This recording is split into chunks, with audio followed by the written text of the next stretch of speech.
Pessoal, bom dia. Muita paz a todos. É comum a gente ver as empresas bem organizadas, elas, em função dos resultados, naturalmente que elas estabelecem metas, né? Elas criam um planejamento, estabelecem metas para que elas tenham um bom resultado. Vendo assim, nós sabemos também que todos nós somos empresários ou empresários da nossa própria empresa, que somos nós mesmos. É o nosso espírito atuante, né? Esse também é um empresário. E dessa forma, nós temos também que estabelecer um planejamento, metas para ele, para que cada dia ou cada ano que se passa, a gente possa realmente levar a ele bons resultados, né? Levar esse espírito bons resultados. Eu coloquei aqui um pouquinho da palestra de hoje, vai ser assim, ó, será exatamente sobre isso, sobre planejamento e metas. Então, é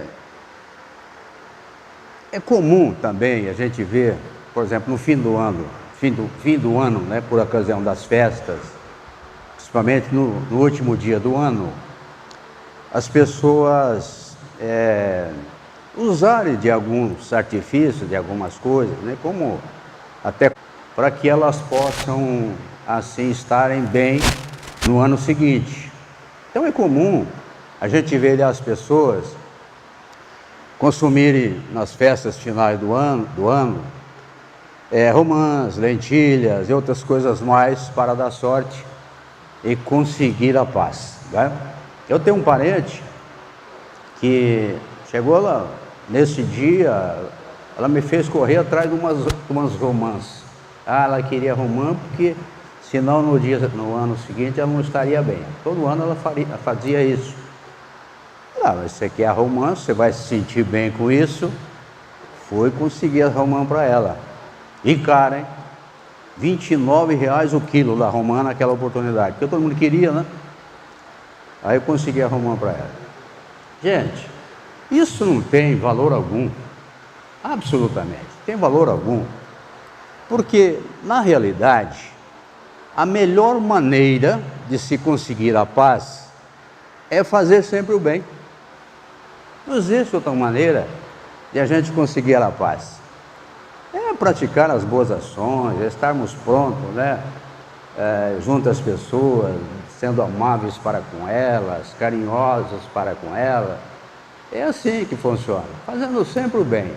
Dessa forma, a gente vai ter um roteiro bom, né, no ano seguinte. Eu trouxe aqui, só para nós lembrarmos e conversarmos um pouquinho sobre isso.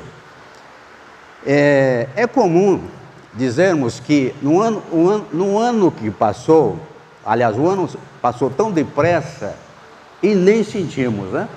É isso, né? Nós esperamos Natal, parece que foi ontem, já estamos vivendo outro Natal, né? Mas, na verdade, somos nós que passamos pelo tempo, porque o tempo está sempre no mesmo lugar. É uma coisa interessante, nós que passamos, né? Eu coloquei aqui, veja lá, tem um trem, né? Passando pelo túnel. Quem é que passa? O trem. O túnel é como o tempo, ele está sempre no mesmo lugar. É o trem, então somos nós que passamos. Para que nós tivéssemos, naturalmente, a direção dos nossos propósitos aqui na Terra, as disciplinas, né? Porque pudéssemos organizar a nossa vida aqui na Terra, o homem criou o quê? Mecanismo. Criou lá, a princípio era a ampulheta, né? Que media o tempo, media a hora ali. Depois descobriu-se, foi fabricado lá o relógio para organizar a nossa vida, para a disciplina da nossa vida. Nós não estaríamos aqui exatamente nesse horário, né? Porque é preciso que nós tenhamos essa condição para disciplinar a nossa vida aqui na Terra. Mas, na verdade, o tempo não existe. Muitas vezes as pessoas dizem, mas o tempo não existe, como é que eu estou envelhecendo? Estou ficando velho. Porque o tempo que me permitiu isso, né? Mas não é verdade. Porque todos nós, sem exceção na regra, fomos criados por Deus para vivermos esse processo natural. Não é o tempo que está nos envelhecendo, é um processo perfeitamente natural, que nós estabelecemos através do tempo que nós criamos para nós. Eu tenho um amigo que tem 82 anos, que está jogando bola, pra vocês terem ideia. Ele joga bola até hoje, tem um rachinha lá, eu joguei com ele lá no clube quando eu podia, né? Mas ele continua lá. Eu perguntei para ele o que representava aquele tempo para ele, ou a idade ainda que ele estava ali numa atividade física. Ele falou: Nelson, eu não vejo idade, eu não vejo os anos que eu tenho, eu tenho que agir de acordo com aquilo que está na minha cabeça. Eu estou agindo como se eu tivesse 40 ou 50 anos. É verdade. Então, é assim que a gente vê muitas vezes pessoas que têm 30 anos, parece que têm 40, 50. Ou pessoas que têm 50 e parece que têm 30. Né? É assim que acontece. Então, o tempo...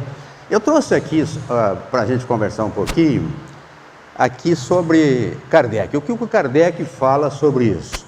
Então, se nós lembrarmos em termos de espaço universal, na questão 35 do Livro dos Espíritos, Kardec pergunta assim: o espaço universal é infinito ou limitado? Ele está falando aqui em termos de tempo, é infinito ou limitado? Aí ele diz assim, infinito. E aí, os Espíritos dizem assim, supõe limites para ele, o que haveria além? Isso confunde a tua razão, bem eu sei. E, no entanto, a razão te diz que não há outra maneira. Eu não sei por que o nosso compadre aqui, nosso computador, ele corta um pedacinho lá no fundo, lá no, por mais que a gente tente levar para cima isso, a gente não consegue. Comentário de Kardec ainda. Supõe-se um limite para o espaço, qualquer que seja a distância que o pensamento possa concebê-lo. A razão diz que, além desse limite, há alguma coisa. E assim, pouco a pouco, até o infinito. Porque essa alguma coisa, mesmo que fosse o vazio, ela continuaria. Bom, ele quis dizer o seguinte, o universo, o espaço universal, é infinito. Ele não tem nem começo. O que é infinito? Não tem nem começo, ou não teve nem começo, e não terá fim. Seu espaço universal.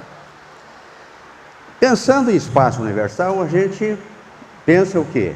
No universo, é isso? De Deus. O universo se constitui de seres animados e seres inanimados. Os animados são seres que possuem vida, e os inanimados são seres que não possuem vida, né? Pedra, o ar, né? Os astros, de uma maneira geral, que nós vemos e tudo. Os Espíritos dizem que no universo está tudo preenchido, não existe vazio no universo. Quando a gente não consegue ver, por exemplo, elementos no universo, existe um fluido que constitui o universo, o fluido divino, né? A matéria universal, criada por Deus. Então esse fluido é que preenche todos os espaços. Nada existe, não tem nem um local vazio no espaço. Então ele estava dizendo aqui, se nós pensarmos através do criarmos um pensamento de que ali, naquela parede, será o fim do universo. Aí você precisa, a hora que você chegar até na parede, se você vai pensar assim, e depois da parede? O que vai ter? É assim que ele fala. Por mais que você pense, ou você crie um final para o universo, sempre haverá algo além. É isso que ele diz aqui. Tem uma época que a própria igreja, né, criou aquele processo de acreditar de que ela encontraria o final. A gente vê a abóboda celeste, né? A gente vê a Terra, por exemplo, como se nós estivéssemos dentro de uma bola aqui. Você olha lá, parece que tem uma haste, né? Você vê que ela... E aí o pessoal pensava que lá seria o fim.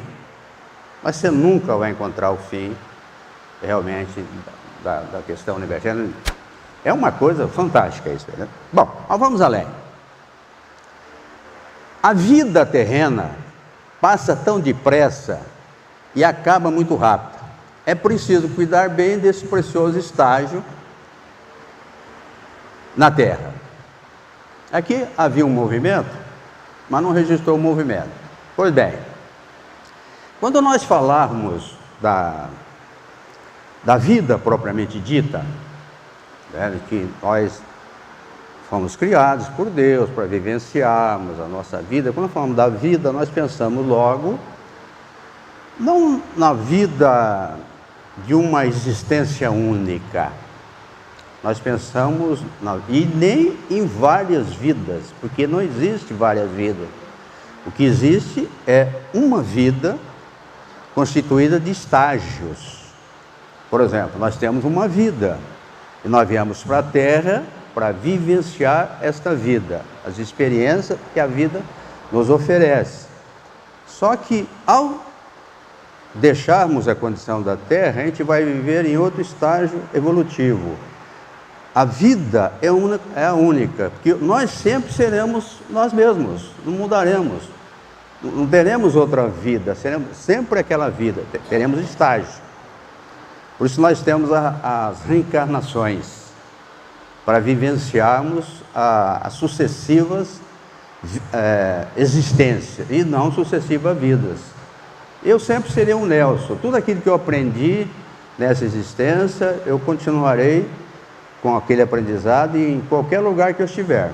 E quando eu voltar em outras oportunidades, em novas reencarnações, serei o mesmo Nelson, pode ter outro nome, mas serei sempre o mesmo espírito, com tudo aquilo que eu fui, com tudo aquilo que eu aprendi. Por isso que é importante o aprendizado, né?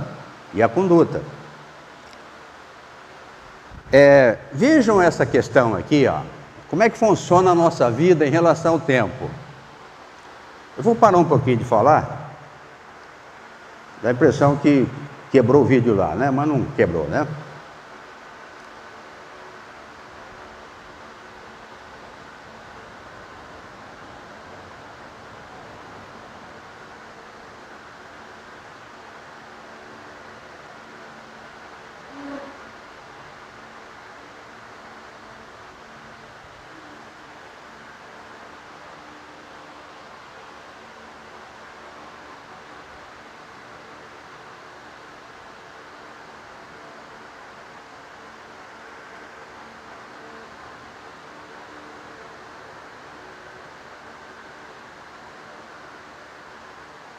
Vocês viram que realmente é um processo natural, né? Nascer, viver e morrer, né?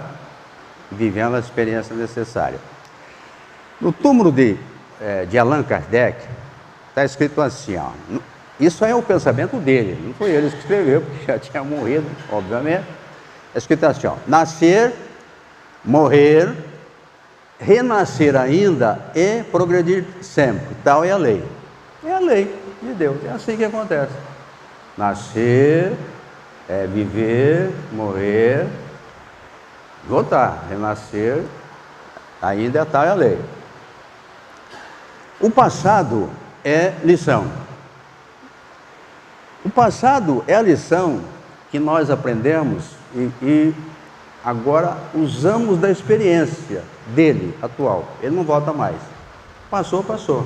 A gente vai viver só a experiência dele. Por isso que nós devemos constituir a ação ou ações boas no presente, porque elas passam e a gente guarda a boa recordação dela. E funciona como um processo de bem para nós.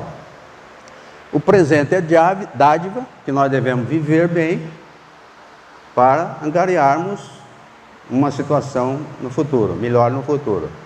O futuro é motivação, onde nós devemos crer nessa situação em que todos nós continuamos, né, que realmente existe esse futuro, que a gente vai passar por ele sem sombra de dúvida, agora na Terra, e quando deixarmos a condição da Terra, o processo da vida, né, da vida futura. O nosso presente é o resultado do que fizemos no passado, da mesma maneira que o futuro dependerá do que fizermos no dia de hoje. Sendo assim, você já parou para pensar que a construção do seu futuro espiritual depende de você e de mais ninguém? Daquilo que nós providenciarmos hoje vai representar o nosso futuro, né? Então, depende de nós mesmos criar agora um futuro melhor. Todos nós, aqui, espíritas, somos, sem sombra de dúvida, já sabemos disso aqui, que nós vamos mostrar. Mas é só para a gente recordar, porque tem pessoas que não sabem disso. Aí elas fazem da vida, conduz a vida de uma maneira qualquer, não ligando por esse processo. Mas as pessoas que têm consciência disso aqui, com certeza, ela vai criar uma direção melhor, sem sombra de dúvida, para a vida dela. Então, a gente pergunta, quem sou eu? Sou um espírito imortal. Espírito, perispírito e corpo. Nós sabemos que, conforme nós havíamos falado da vida, é o espírito, a vida do espírito, que onde quer que ele esteja, sempre ele será ele mesmo, com toda a bagagem que ele adquiriu. Esse espírito, para que ele possa vivenciar os estágios da evolução, como esse que nós estamos vivendo na Terra, necessariamente ele precisa de um instrumento que combina com ele, que tem afinidade com ele. Então, ele precisa desse instrumento que tem afinidade, para que ele possa habitar um corpo que é um instrumento também para ele. O perispírito é que permite a habitação do espírito em um corpo físico, porque senão ele não poderia fazer isso. Kardec fala que o espírito é imaterial. Como nós não conseguimos entender o que é imaterial, nós entendemos só o que é material, fica difícil, né? Para a gente saber o que é o espírito, mas ele fala, é alguma coisa, né? Agora, para ele habitar, ele precisa do corpo. Então, o perispírito é que que faz essa função de fazer com que o nosso corpo possa se comunicar com o espírito e vice-versa, e o espírito se comunicar com o nosso corpo.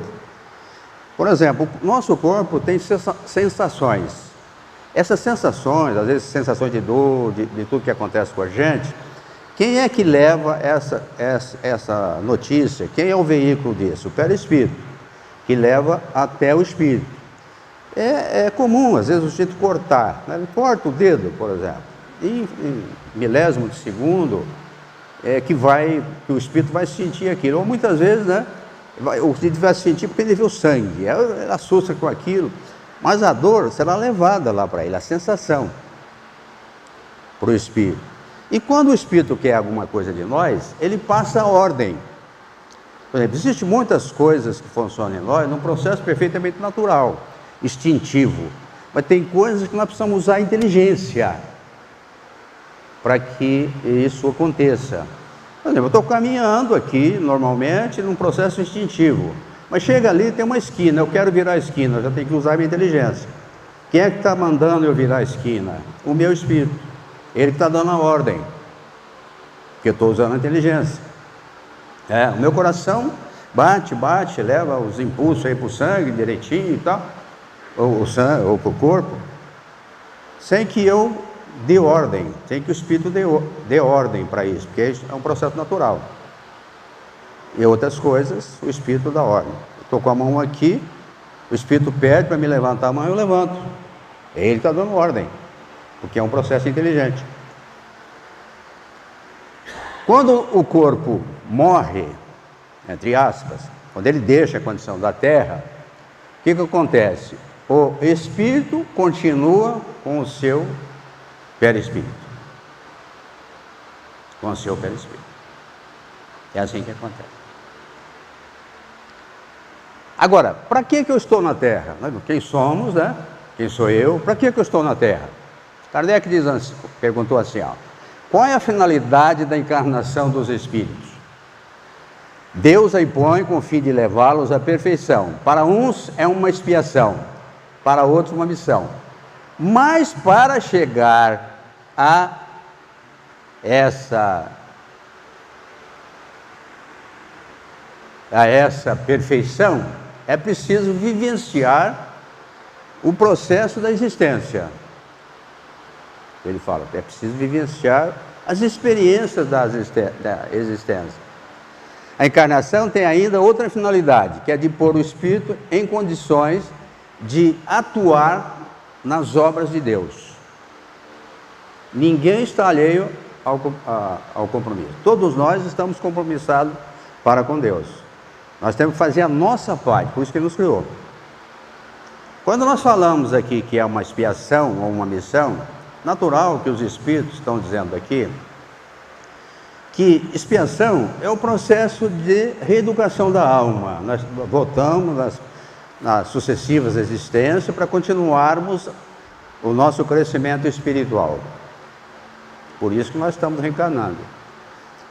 E missão são aqueles missionários que vêm à Terra para nos ajudarem nesse processo da expiação, nas provas, do compromisso de fazermos alguma coisa a mais para acertarmos o nosso compromisso espiritual. Para onde eu vou? Existe uma boa parte ainda na Terra que acreditam que ele vai para o céu. Acreditam que vai para o céu. Uma boa parte ainda de adeptos da igreja e outros mais que acreditam que vão para o céu, se preparam para isso. Quando Jesus foi interrogado pelos fariseus sobre quando viria o reino de Deus,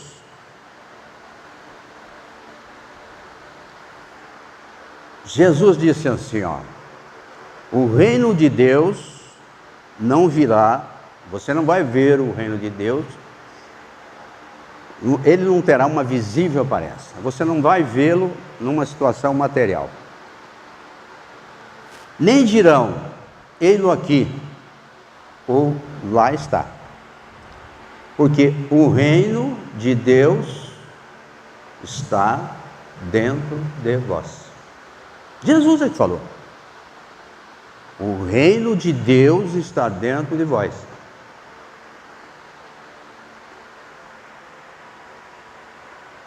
Sendo assim, a gente sabe que quando ele fala que o reino de Deus está dentro de nós, é tudo aquilo que nós conseguirmos amealhar em termos de boas ações, de transformação interior, tudo aquilo que nós fizermos para purificar o nosso espírito, purificar o nosso coração, conforme ele pedia, né? Esse é o reino. Eu já contei isso aqui, acho que na outra palestra, vou contar de novo. Uma senhora que estava aqui perguntando sobre o marido que havia morrido há 3 anos. Ela me perguntou como é que estava o marido dela.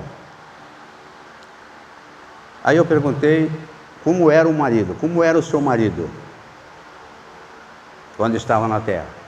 Meu marido, uma pessoa boníssima, uma pessoa carinhosa, bondosa. Falei, pois é, então ele está bem, teu marido está feliz. Por quê? Porque ele já tinha conseguido alguma coisa, ele levou essa questão de bondade e tudo para o lugar onde ele estava. No lugar não, ou na dimensão que realmente ele estava ali. Então é assim que acontece. Se nós desejarmos saber se nós estamos felizes ou não, basta consultarmos o nosso coração, nosso interior. Os espíritos só serão infelizes porque fizeram coisas erradas e serão felizes porque praticaram coisas boas. Então isso é o que? Um estado de alma. O reino dos céus em nós é um estado de alma. Poderemos ser felizes já aqui, ou levarmos essa felicidade, onde quer que estejamos, dentro desse reino que nós construímos em nós mesmos. E os Espíritos confirmam isso na questão 10:11. Quando Kardec perguntou, um lugar circunscrito no universo está destinado às penas e aos gozos dos Espíritos de acordo com os seus méritos? Existe lá um local nos esperando, né? Destinado, local fechado, destinado, de acordo com aquilo que nós fizemos. E aí os Espíritos dizem assim, ó, as penas e os gozos são inerentes ao grau de perfeição do Espírito. Está de acordo com o grau, está em relação com o grau de perfeição do Espírito. Cada um traz em si mesmo o princípio de sua própria felicidade ou infelicidade. Foi o que nós falamos do homem lá, né? Da mulher. Cada um traz em si mesmo o princípio de felicidade ou infelicidade, de acordo com os seus atos. Agora que já nós sabemos quem sou, para que estou na terra e para onde vou, mas antes de elaborar o meu projeto, nós precisamos elaborar o projeto. Preciso lembrar o que fiz até agora e o que poderei fazer para melhorar ainda mais. Fiz o melhor que pude? É a pergunta que nós fazemos para nós mesmos. Fiz o melhor que pude até agora? Então, é avaliar o mal que fiz e o bem que deixei de fazer, ou de fazê-lo. E lembre-se do que disse Jesus: priorize o reino de Deus e as outras coisas necessárias serão acrescentadas com abundância por Deus. Priorizar o reino de Deus é todo aquele processo, aquele roteiro de transformação moral, de observância às leis de Deus, amando ao próximo e a Deus sobre todas as coisas, amar a Deus sobre todas as coisas e ao próximo a si mesmo. Toda essa questão é que é a prioridade do reino de Deus em nós. Se você estiver se conduzindo dessa forma, claro que as outras coisas serão acrescentadas por Deus. Ele sabe o que você está fazendo, a sua honestidade, a sua intenção, né? Na questão 642, será suficiente, Livro dos Espíritos, será suficiente não fazer o mal para ser agradável a Deus e assegurar uma situação futura? Porque a gente pode encontrar por aí as pessoas falam, mas eu não faço bem, mas o mal também não faço mal para ninguém. Mas é suficiente isso? Os Espíritos responderam, não, é preciso fazer o bem no limite das próprias forças, pois cada um responderá por todo o mal que tiver ocorrido por causa do bem que deixou de fazer. O mal que tiver ocorrido, à nossa volta, não é todo o mal do mundo, não. De repente acontece, por exemplo, algumas coisas que a gente sabe que ela vai ter um resultado ruim no futuro e a gente não fez nada para evitá-la. Por exemplo, os pais que não cuidam da educação dos filhos, nem da evangelização, da questão. Tem pai até que fala, não, deixa eles decidirem quando forem adultos, né? Mas como? Como é que ele vai decidir?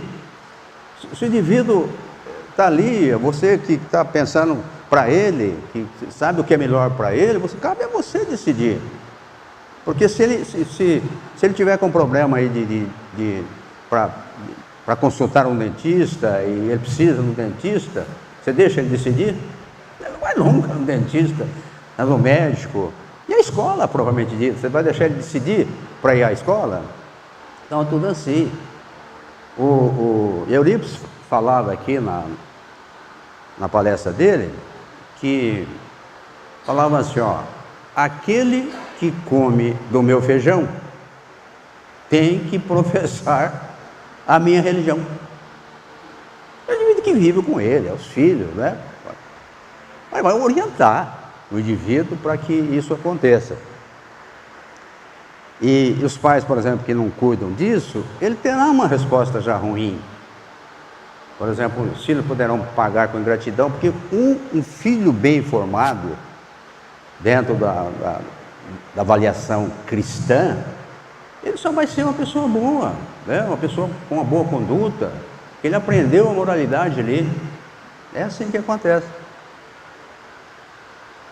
Agora, é preciso cuidado com os nossos planos, ter cuidado com eles.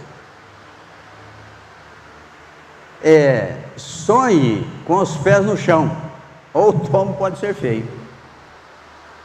Muitas pessoas, às vezes, elas fazem um monte de planejamento, coisas que elas não conseguirão realizá-los. Na maioria das vezes é planejamento do lazer, essas coisas tudo, né? Comprar um carro diferente, um carro que ela não consegue chegar lá, ou mesmo uma viagem que ela planeja e depois ela não tem como realizar aquilo. Então ela sofre muito com isso, ou elas sofrem. Tenha os pés no chão e lembre-se que você também precisa contemplar em seus planos a sua família, o descanso, o lazer e outras coisas que julgarem importantes. Porque não adianta o indivíduo entrar de cabeça num processo, esquecer os compromissos dele, o compromisso da afetividade com a família, né, com o lazer mesmo que ele deve ter para voltar mais renovado. É assim que acontece. Coisas que a gente julga importantes, mas que têm utilidade, sem sombra de dúvida. Para melhorar ainda meu projeto, posso fazer a mim mesmo algumas perguntas. Bom, aqui que nós vamos montar o projeto. Eu fiz essa mesma palestra lá, mesmo estudo, lá no Maria de Nazaré. Aí fui no Paulo de Tarso também. Eu terminei a palestra, veio uma senhora, me abraçou, e ela disse assim: eu não gostei da sua palestra. Bem, direito que ela tinha, né, de gostar ou não. Aí ela explicou por que ela não tinha gostado da minha palestra. Ela falou: olha, que a sua palestra me obriga a um monte de compromisso que eu preciso pensar para realizar isso tudo. É o compromisso que você me passou para a gente através da palestra. Por isso que ela não havia gostado. Bom, então as perguntas que a gente faz é: como estou encarando o meu trabalho? Como uma obrigação que tem como resultado o pagamento somente? Ou como um dever que me dá satisfação em tudo aquilo que faço? Gente, vocês já pensaram a satisfação, a alegria de estarmos enfrentando um trabalho, coisa que nós estamos podendo fazê-lo? Coisa incrível isso, né? Tem pessoas que enfrentam o trabalho assim, reclamando. Gente, o trabalho tem uma função espetacular de fazer com que a gente realize coisas úteis e também, dentre essas coisas úteis, o desenvolvimento da nossa inteligência. É o trabalho que permite isso. E o meu compromisso religioso, como é que está? Estou praticando aquilo que estou aprendendo nela ou na questão religiosa? Como a vejo? Como uma obrigação ou um dever? Eu tinha mais ou menos uns 8 anos de idade, 8, 9 anos, e vida muito difícil. Aí me arrumaram um emprego numa casa de família. Eu não precisava trabalhar. Aí eu fui trabalhar, varrer quintal, lavar prato, aquelas coisas tudo. Aí um dia eu cheguei no domingo, cedinho lá, antes das 8 horas. Aí a mulher falou para mim assim: o senhor já foi à missa? A patroa. Não. Falou: ó, primeiro a obrigação.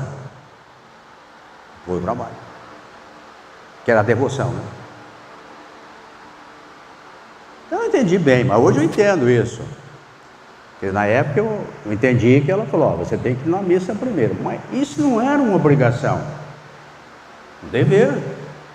Era um dever de todos nós. Porque quando você faz as coisas por obrigação, você está fazendo o contrariado. Porque a própria palavra diz, né? Então é um dever. Então lembremos que a religião funciona como um agente de transformação moral, tendo por base o Evangelho. A sua real manifestação está na postura interior, na conduta do indivíduo, e não na prática externa de cerimônias rituais. Então, se você vai lá por obrigação, achando que você tem que vivenciar os rituais daquela...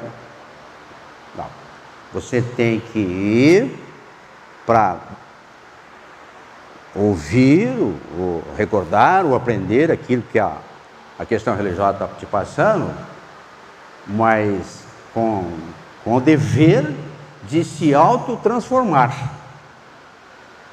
de se melhorar, para aplicar aquilo que você aprendeu. Questão 842 do Livro dos Espíritos, eu quase estou terminando, ele só tem 23 slides para a gente ver, viu? Mas já nós terminamos. Como todas as doutrinas têm a pretensão de ser a única expressão da verdade, por que sinais podemos reconhecer que tem o direito de se apresentar como tal? Kardec perguntou: olha, muitas e muitas questões religiosas aí estão dizendo que elas estão com a verdade. Como é que nós vamos identificar a verdadeira doutrina? Os Espíritos responderam: essa será que produza mais homens de bem e menos hipócritas, e que pratique a lei de amor e caridade na sua pureza.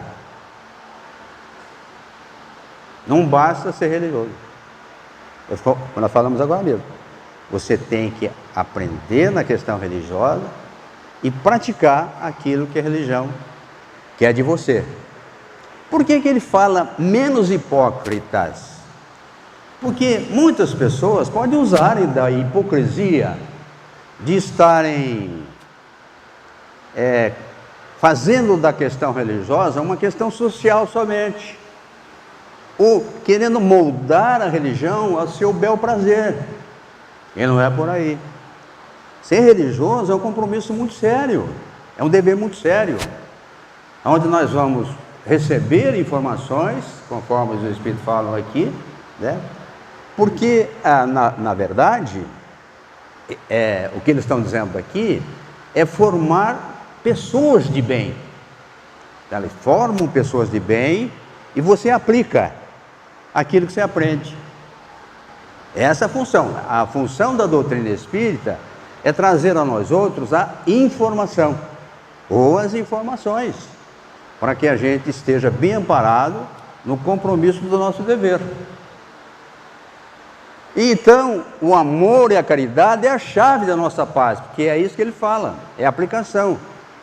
É a caridade que você tem que fazer na sua maior pureza, na mais sublime aplicação, que eles falam na anterior, que cortou ali.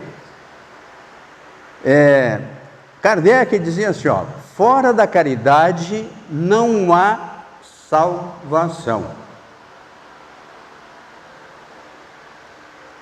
Chico, para afirmar isso, ele dizia assim, ó: se Allan Kardec dissesse, ou tivesse escrito, que fora do Espiritismo não há salvação, eu teria ido por outro caminho. Graças a Deus ele escreveu fora da caridade, ou seja, fora do amor não há salvação. Mas é isso, porque as religiões não podem ter absolutamente a pretensão de estarem exclusivamente com a verdade. porque a gente pode estar em qualquer religião, em qualquer condição religiosa, mas desde que você aplique aquilo que você aprendeu, que é a coisa boa, que é a caridade, que é o amor ao próximo, não importa onde você esteja. Por isso que ele falou fora da caridade, ele não falou fora do espiritismo. E nem a gente deve entender fora da igreja numa salvação, ou fora da verdade numa salvação. É fora da caridade. Se você é bondoso, não importa onde você esteja. Então, depois de tudo isso que vimos, começaria o projeto. Agora que nós vamos ver o projeto, hein? Agora que demora mais. Nós vamos ver o projeto. Prevendo as seguintes ações, entre outras: queixarei menos da vida, olharei a vida com otimismo, dando sempre a minha contribuição, fazendo a minha parte. Serei mais paciente dentro do lar e fora dele. Farei de tudo para não me irritar e me esforçarei ao máximo para acabar com os vícios. Me esforçarei para não falar da vida alheia. Isso é importantíssimo. A gente queria lembrar aquelas duas senhoras, né, que o Kardec relata no livro dos Médiuns, que as roupas dela eram rasgadas, né?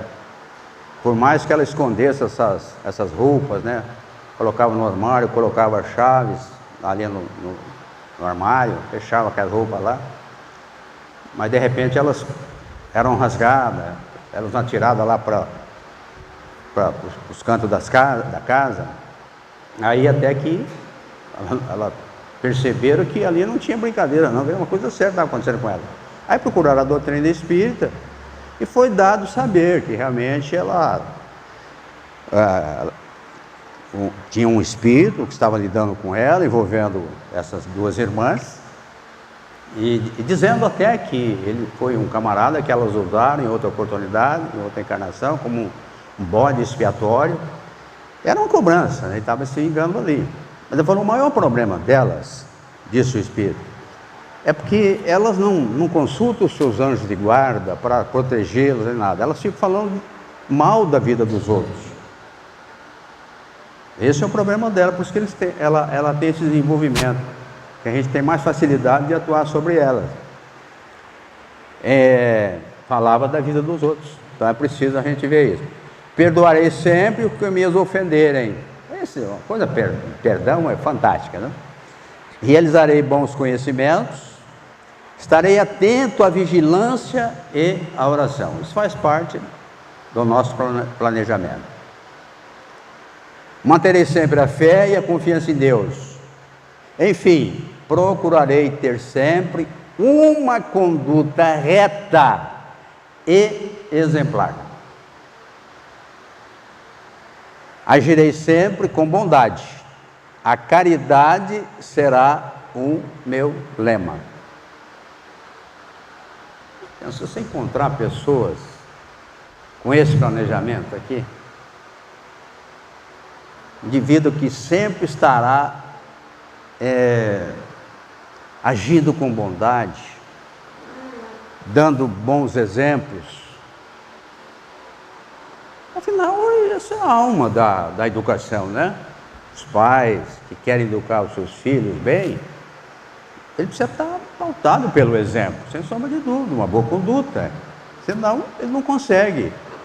São os exemplos. Caridade sendo o lema, nós estamos no caminho certo.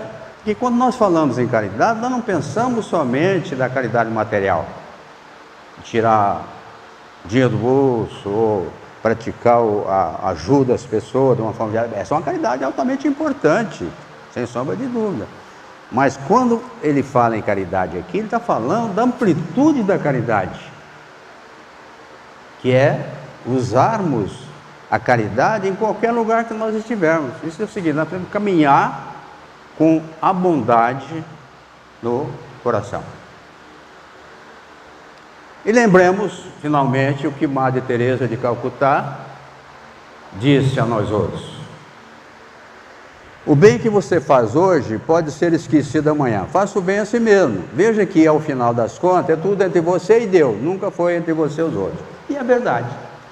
Que tem pessoas às vezes que elas alegam dificuldade para fazer o bem, porque alguma outras que ela atendeu as apagou com ingratidão.